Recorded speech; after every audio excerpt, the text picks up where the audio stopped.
Praise the lord. దేవుని నామములో మీ అందరికీ వందనాలు. ఈ ఉదయకాల సమయం ముందు మీరు బహుప్రాముఖ్యమైన వాక్యాన్ని వివరించుకుందాం. అంశం ఏమిటంటే ఉపవాసము గురించి బైబిల్ ఏ విధంగా సెలవిస్తుందో ఈరోజు వాక్యంలో తెలియజేసుకుందాం. మత్తయి సువార్త 6వ అధ్యాయము 16వ వచనము. మత్తయి సువార్త 6వ అధ్యాయము 16వ వచనం. మీరు ఉపవాసము చేయనప్పుడు వేషధారుల వలె దుఃఖముఖులై ఉండకుడి. తాము ఉపవాసము చేయుచున్నట్టు మనుష్యులకు కనబడవడలని వారు తమ ముఖములను వికారము చేసుకుందురు. వారు తమ పొలము పొంది ఉన్నారని నిశ్చయముగా మీతో చెప్పి ఉన్నాను.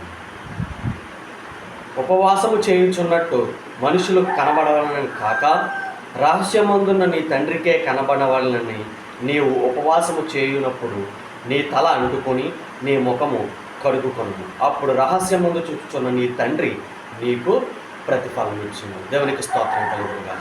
చాలామంది ఉపవాసం చేయాలని ఆశపడుతూ ఉంటారు. దేవుని విషయమై నార్మల్గా అంటే మామూలుగా చేసే ప్రార్థన కంటే ఉపవాసముతో చేసే ప్రార్థన చాలా ప్రాముఖ్యము. దేవునికి స్తోత్రం కలుగునుగాక. ప్రియ సహోదరి సహోదరుడా, మనం ప్రతి శుక్రవారము లేదా ఆదివారము పరిశుద్ధ దినమందు దేవునికి ఉపవాసము చేస్తూ ఉంటాము. ఆ ఉపవాసము చేసేది ఏ విధముగా ఎట్టి రీతిగా ఉపవాసాన్ని మనం చేయాలి అనేది బైబిల్ సెలవిస్తుంది. ఎలా అంటే చూడండి, మీరు ఉపవాసము చేయనప్పుడు వేషధారుల వలె దుఃఖముఖులై ఉండకూడదు. దేవునికి స్తోత్రం కలిగి ఉండాలి. ఎలా ఉండకూడదటండి? నేను ఉపవాసం చేస్తున్నాను, ముఖమంతా కూడా పీలిపోయినట్టు, ఆ ముఖమంతా కూడా ఏ విధంగా అంటే నీరసంగా ఉన్నట్టు, ఎదుట వ్యక్తులకు కనబడేలాగా అంటే ఎదుటి వారికి కనబడేలాగా మనం ఉండకూడదు. దుఃఖముఖము అంటే ఏడ్చిన ముఖము వలె మనం అక్కడ కనిపించకూడదు.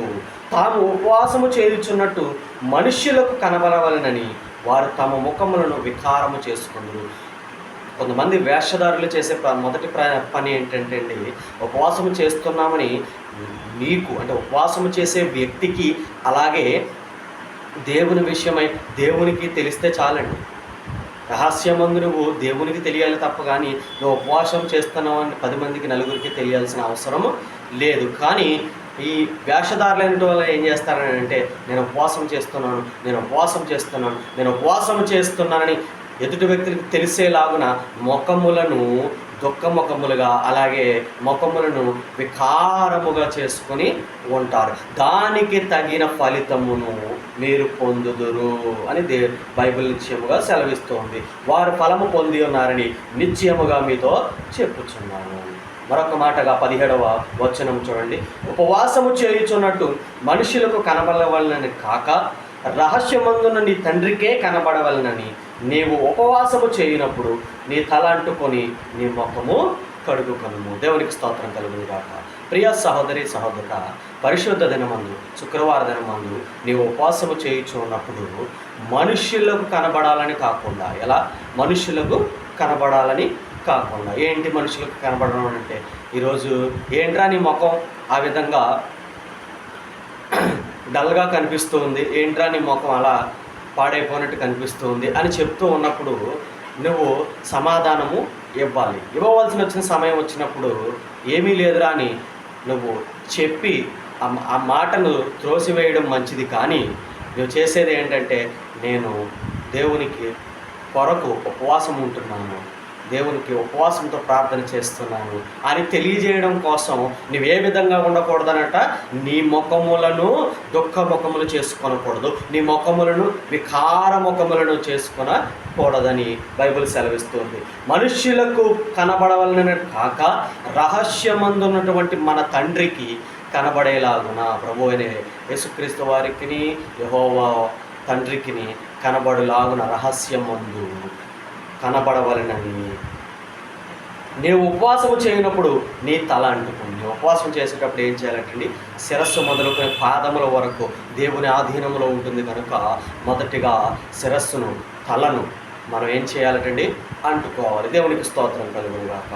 నీ ముఖమును నీవు కడుగుకొనవలెను. ముఖాన్ని కడుక్కోవాలి. ముఖాన్ని కడుక్కోవాలని అంటే ఆ దినమందు, అంటే ఆ ఒక్క పరిశుద్ధ దినమందే కాదండి, నీవు ఉదయం లేచి సాయంత్రం వరకు నీ హృదయము, నీ కంటి చూపు, నీ ప్రవర్తన, నీ క్రియలు ఇవన్నింటినీ కూడా నువ్వేం చేయాలటండి, ముఖముని ఏ విధంగా అయితే శుభ్రంగా మనం కడుక్కుంటూ ఉంటామో, శుభ్రంగా క్లీన్ చేసుకుంటూ ఉంటామో, ఆ విధముగా మన హృదయాన్ని కూడా మనం ఏం చేయాలి, శుభ్రపరచుకోవాలి. దేవునికి స్తోత్రం కలుగును గాక. అదే విధముగా ప్రియ సహోదరి సహోదరుడు, దేవుడు మాట్లాడుతున్నాడు, అప్పుడు రహస్యమందు చూచుచున్న నీ తండ్రి నీకు ప్రతిఫలం ఇచ్చును. దేవునికి స్తోత్రం కలుగును గాక. మనుషులు చూస్తే, మనుషుల ఎదుట నువ్వు ఉపవాసం చేస్తున్నావు తెలిస్తే మనుషుల ద్వారా నీకు ప్రతిఫలం రాదు. దేవునికి స్తోత్రం కలుగును గాక.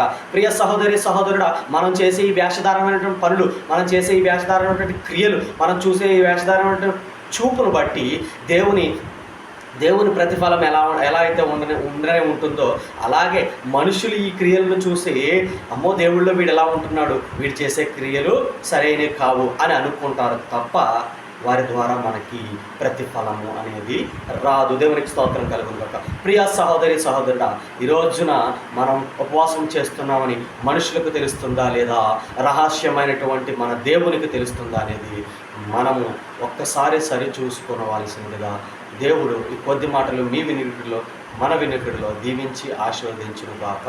Praise the Lord. మీ బ్రదర్ శామ్యూల్ తేజ్.